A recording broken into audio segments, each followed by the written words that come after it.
आलेली आहे। मुळातच हा संपूर्ण प्रकार अत्यंत गंभीर आहे।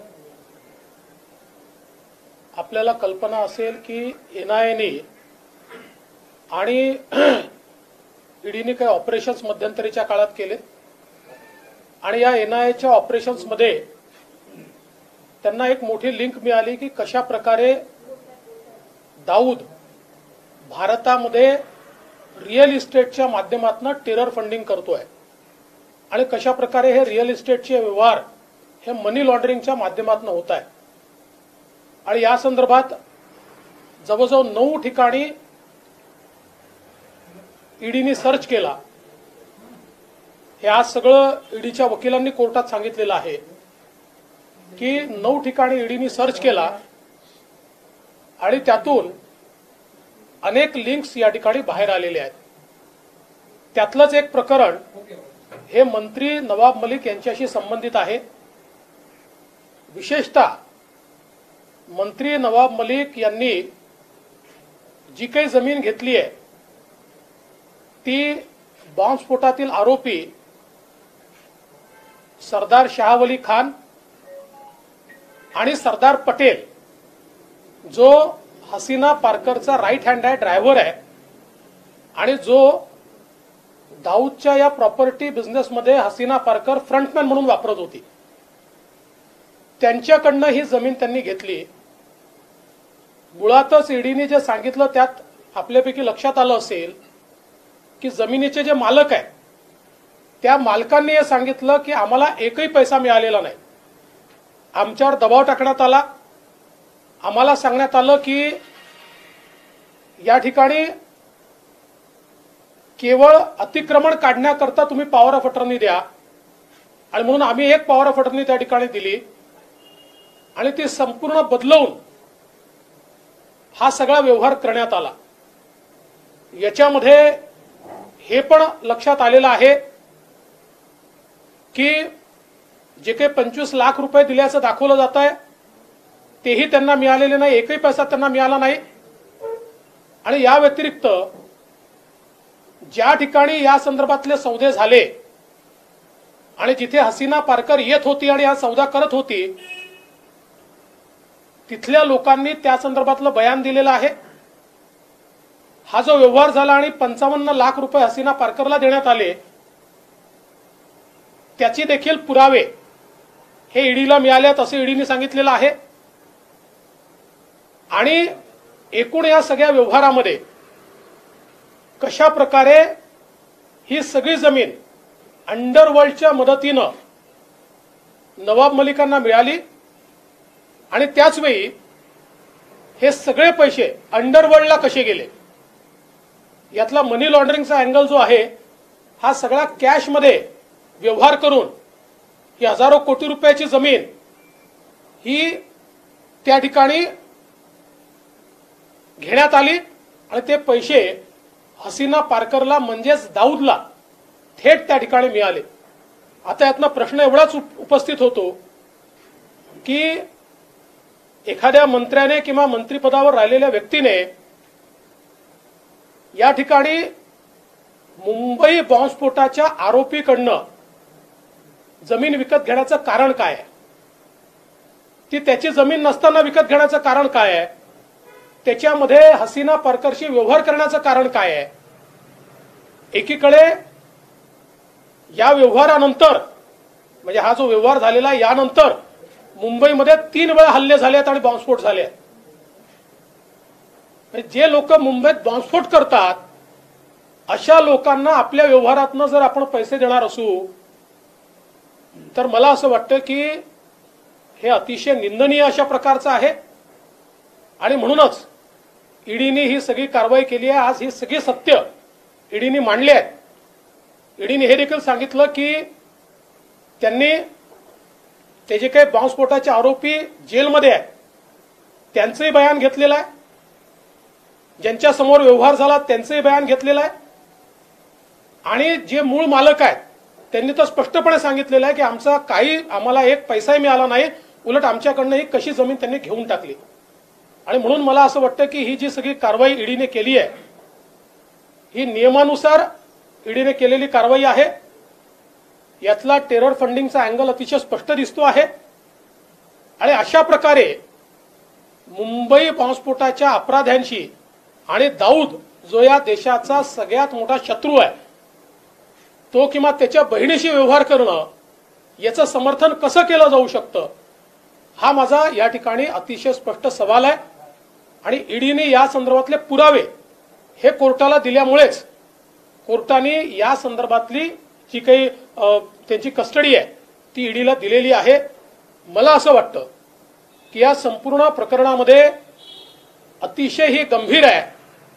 कुठल्याही राजकीय पक्षाने राजकारण न करता अशा प्रकारे जर टेरर फंडिंग होत असेल आणि मुंबई बॉम्बस्फोटाच्या आरोपींकडनं अशा प्रकारे त्यांच्याशी संगनमत करून जमिनी घेतल्या जात असतील आणि तो पैसा हसीना पारकर किंवा दाऊदला जात असेल तर याचा निषेधच केला पाहिजे. आणि म्हणून मला असं वाटतं की याच्यावर राजकारण न करता या देशाचा शत्रू असलेल्या दाऊदच्या विरोधात सगळ्यांनी एकत्रितपणे या ठिकाणी भूमिका मांडली पाहिजे असं माझं मत आहे.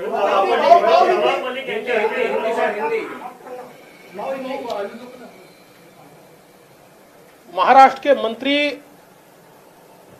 श्रीमान नवाब मलिक जी पर जो कार्रवाई आज हुई है इसमें ईडी ने कोर्ट में पूरी सत्यता उसके सामने रखी है. ये करोड़ों रुपए की जमीन, सैकड़ों करोड़ या हजार करोड़ रुपए की जमीन किस प्रकार से अंडरवर्ल्ड के माध्यम से नवाब मलिक इन्होंने खरीदी इसका सारा कच्चा चिट्ठा सामने आया है. विशेष रूप से जिनकी जमीन थी उस महिला ने बयान देकर ईडी को यह बताया कि उनको इसमें एक भी पैसा नहीं दिया गया. उल्टा उनको यह कहा गया था कि अतिक्रमण निकालने के लिए एक पावर ऑफ अटर्नी दीजिए और उसके बाद उनको डराया धमकाया गया और एक अलग पावर ऑफ अटर्नी तैयार करके उनसे जमीन हथियाई गई. इसमें महत्व का मुद्दा यह है कि यह जमीन जो ली गई है, जिन्होंने इस जमीन को हथियाया और वो पावर ऑफ अटर्नी के माध्यम से अपना नाम उस पर क्रिएट किया, वो एक शाह वली खान है जो मुंबई बम विस्फोट के आरोप में जेल में है और उनको उम्र कैद की सजा हुई है. दूसरे सलीम पटेल है जो हसीना पारकर के फ्रंटमैन थे और उनके नाम से दाऊद इब्राहिम जो इस देश का दुश्मन है वो इस प्रकार से मुंबई में जमीनों के व्यवहार करके उसके माध्यम से मनी लॉन्ड्रिंग करके टेरर फंडिंग करता था. और इस मामले में जब कुछ लिंक्स ये एनआईए को मिले और ईडी को मिले तो उन्होंने इब्राहिम कास्कर जो दाऊद इब्राहिम का भाई है उसको भी अरेस्ट किया और इन सारे लिंक्स को एस्टैब्लिश करते हुए ये उनके ध्यान में आया. करीब 9 जगह उन्होंने छापे मारे और उसमें से ये सारी चीजें ध्यान में आई जो आज उन्होंने कोर्ट में कही है.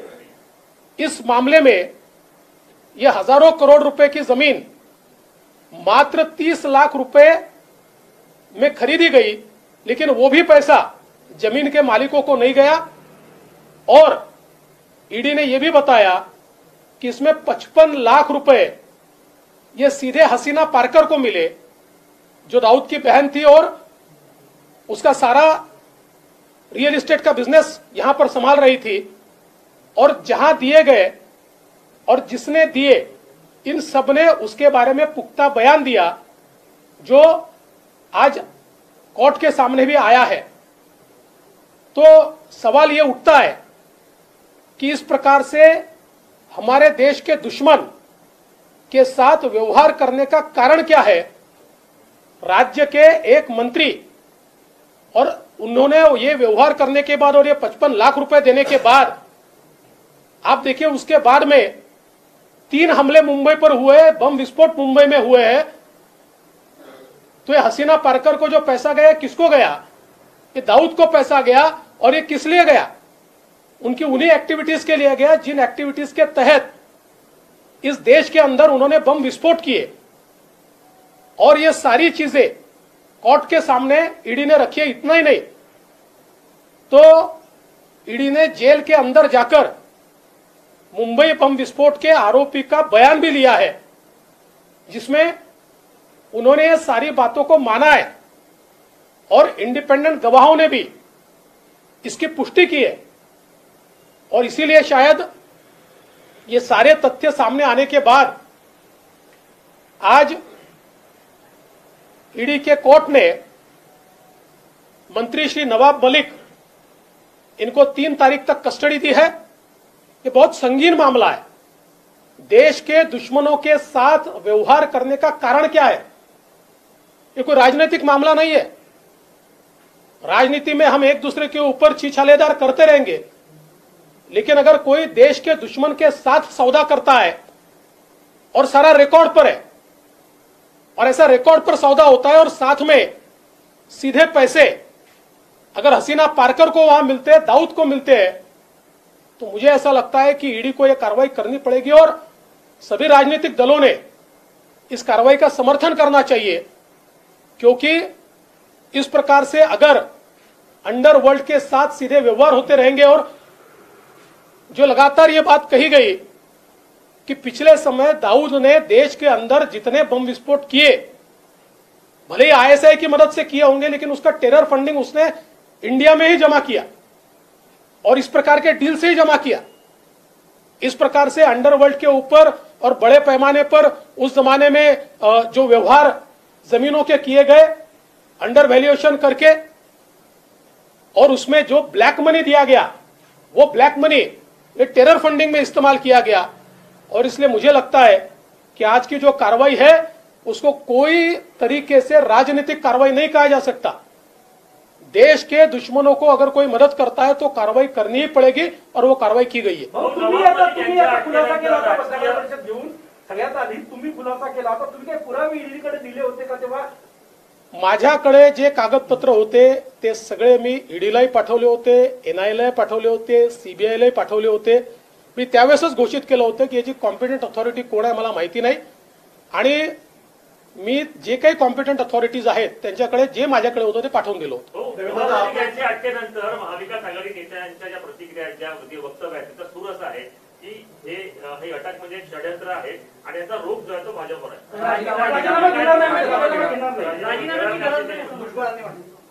मला असं वाटतं आहे की अतिशय चुकीचा पायंडा या ठिकाणी पाडला जातो आहे, कारण कुठल्याही राजकीय गुन्ह्यामध्ये त्यांना अटक झालेली नाही। या ठिकाणी टेरर फंडिंगशी संबंधित असलेल्या गुन्ह्यामध्ये त्यांना अटक झालेली आहे। एनआयएने एफआयआर केलेला आहे, ईडीने मनी लॉन्ड्रिंग मध्ये अटक केलेली आहे। अशा परिस्थितीमध्ये एक मंत्री हे जर राजीनामा देणार नसतील आणि सरकार म्हणणार असेल की आमचे मंत्री राजीनामा देणार नाही, तर एक कॉन्स्टिट्यूशनल परिस्थिती या ठिकाणी संवैधानिक परिस्थिती तयार होते आहे। पण मी त्याच्यावर बोलणार नाही। मी एवढंच सांगेन की देशामध्ये याचा अतिशय चुकीचा संदेश जाईल की दाऊद सोबत व्यवहार करणाऱ्यांना वाचवण्याकरता अख्खं सरकार उभं राहिलं। आपने कहा ये क्या दस्तावेज आपने ईडी को प्रोवाइड किया था, कुछ समय पहले आपने एक प्रेस कॉन्फ्रेंस लेके कहा था कि बहुत बड़ा विस्फोट होने वाला है, क्या यही है? देखिए मैंने सर इसी से जुड़ा हुआ दूसरा सवाल है कि अभी सरकार के नुमाइंदे कह रहे हैं कि नवाब मलिक को इस्तीफे देने की जरूरत नहीं है। इन दोनों प्रश्नों को हिंदी में बताएं। देखिए मेरे पास जो कागजात थे वो कागजात ईडी, एनआईए, सीबीआई सारी कॉम्पिटेंट अथॉरिटी को भेजे थे। उसके बाद तफ्तीश उनकी हुई और जैसा कि आज ईडी के वकीलों ने कोर्ट में बताया कि दाऊद से संबंधित केस के मामले में 9 जगह पर उन्होंने छापे मारे और उसके बाद ये सारी कड़ियां ये जुड़ी है। तो मुझे लगता है कि ये कोई अचानक तैयार हुआ केस नहीं है। ये सारी कड़ियां जोड़ने के बाद जब ये ध्यान में आया कि इस प्रकार से टेरर फंडिंग हुआ है तो उसके ऊपर ये कार्रवाई की गई है। और जहां तक मंत्री इस्तीफा नहीं देंगे ये सरकार ने ली हुई भूमिका है, मुझे इस बात का बहुत दुख है। राजनीति का स्तर अगर इतना गिरेगा तो इससे बहुत एक बैड प्रेसिडेंट हम लोग क्रिएट करेंगे कि दाऊद जैसे देश के दुश्मन को मदद जिनके माध्यम से हुई उनको बचाने के लिए और उनका मंत्रिपद बचाने के लिए पूरी सरकार उनके पीछे खड़ी है, मुझे लगता है कि इसका देश को जवाब इस सरकार को देना पड़ेगा. संजय राऊत म्हणाले की हे एका प्रकारे अफजल खानने पाठीवर वार करण्यासारखं आहे आणि खरा हिंदुत्व अशा गोष्टींसोबत लढण्यामध्ये आहे. असं आहे की संजय राऊत अलीकडच्या काळात जी भाषा वापरतात, ते जे काही बोलतात, त्यांना उत्तर देणं माझ्या स्तरात बसत नाही.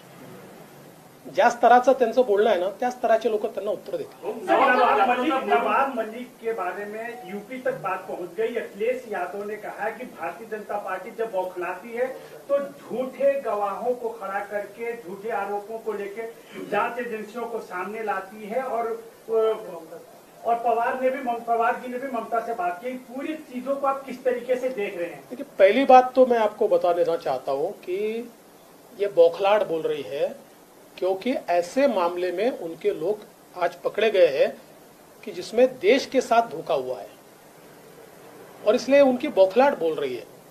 और जहां तक झूठे गवाह वगैरह ये सारी चीजें जो कही जा रही है, कुछ दिनों में मैं खुलासा करने वाला हूं. अभी आपको बोल देता हूं कि किस प्रकार से महाराष्ट्र सरकार झूठे गवाह तैयार करने का षड्यंत्र रच रही है. इसका खुलासा कुछ दिनों में मैं ही कर दूंगा. अभी तो आप इस केस के ऊपर अपना लक्ष्य केंद्रित कीजिए. असं आहे की तुम्ही जे म्हणता आहे की खोटे साक्ष, खोटे गवाह वगैरे, या संदर्भात अतिशय स्पष्ट केस ही ईडीच्या वकिलांनी ठेवली, म्हणूनच 3 तारखेपर्यंतची कस्टडी मिळालेली आहे. आणि येत्या काळामध्ये लवकरच महाराष्ट्र सरकार कशा प्रकारे खोटे लोक तयार करतात, खोटे गवाह तयार करतात, आणि कशी सरकारची यंत्रणा ही खोटेपणा करून लोकांना फसवण्याचा प्रयत्न करतात, नेत्यांना फसवण्याचा प्रयत्न करतात, याचे काही खुलासे मी लवकरच करणार आहे. पण आज तो विषय नाही, म्हणून आज त्याच्यावर मी बोलणार नाही. आज मी हा विषय महत्वाचा आहे, देशाच्या सुरक्षेशी संबंधित विषय आहे, आणि अशा विषयामध्ये राजकारण होऊ नये असं माझं मत आहे. नवाब मलिकांच्या राजीनाम्यासाठी भाजप आंदोलन करणार आहे का?